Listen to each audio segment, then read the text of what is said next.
আপনার হাতে থাকা মোবাইলটিতে যে হোয়াটসঅ্যাপটি রয়েছে সেই হোয়াটসঅ্যাপটির মাধ্যমে আপনি আপনার যে কোনো ডকুমেন্টকে পিডিএফ বানিয়ে নিতে পারবেন। যে কোনো ডকুমেন্টকে পিডিএফ বানানোর জন্য আমরা ডক স্ক্যানার বা আরও অন্যান্য যে সমস্ত অ্যাপ্লিকেশন রয়েছে বা অ্যাপ রয়েছে সেই অ্যাপ্লিকেশনগুলি আমরা ইউজ করে থাকি।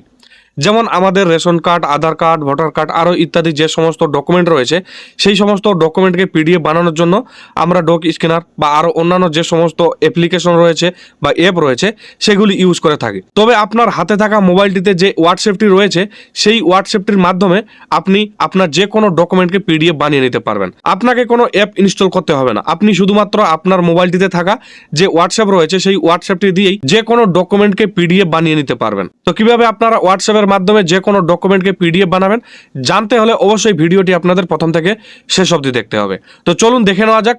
তার জন্য আপনারা আপনাদের মোবাইল থেকে হোয়াটসঅ্যাপটি ওপেন করে নেবেন। আমি আমার হোয়াটসঅ্যাপটি ওপেন করে নিচ্ছি। হোয়াটসঅ্যাপটি ওপেন করে নেওয়ার পর আপনি আপনার ডকুমেন্টসগুলি পিডিএফ হিসেবে যাকে পাঠাতে চাইছেন তার নাম্বারটি আপনাকে ওপেন করে নিতে হবে। তো আমি আপনাদের দেখানোর জন্য আমি আমার নাম্বারটি ওপেন করে নিচ্ছি। আপনাদের ক্ষেত্রে আপনারা আপনাদের ডকুমেন্টের পিডিএফ যাকে পাঠাতে চাইছেন তার নাম্বারটি আপনারা ওপেন করে নেবেন।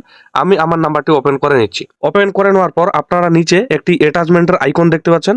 এই আইকনটিতে আপনাদের ক্লিক করে দিতে হবে। ক্লিক করে দিলেই আপনারা অনেকগুলি অপশন পেয়ে যাবেন, যেমন gallery, camera, location, contact, document, audio, poll, event.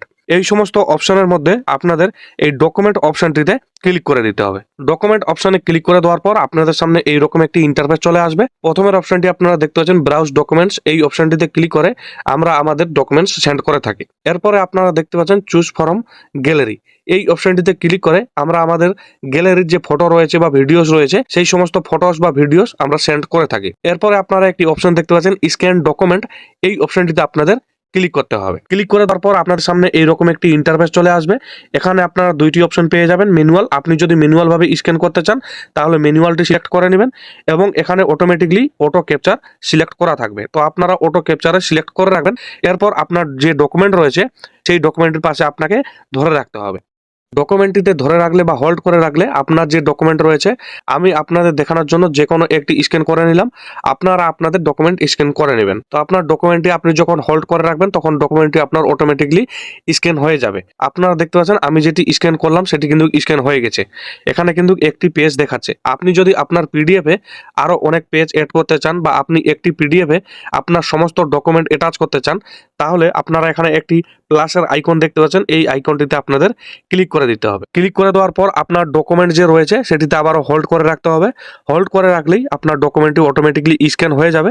আপনারা দেখতে পাচ্ছেন এখানে কিন্তু দুইটি পেজ চলে এসেছে। আপনাদের ক্ষেত্রে আপনি যদি আপনার পিডিএফে সমস্ত ডকুমেন্ট অ্যাটাচ করতে চান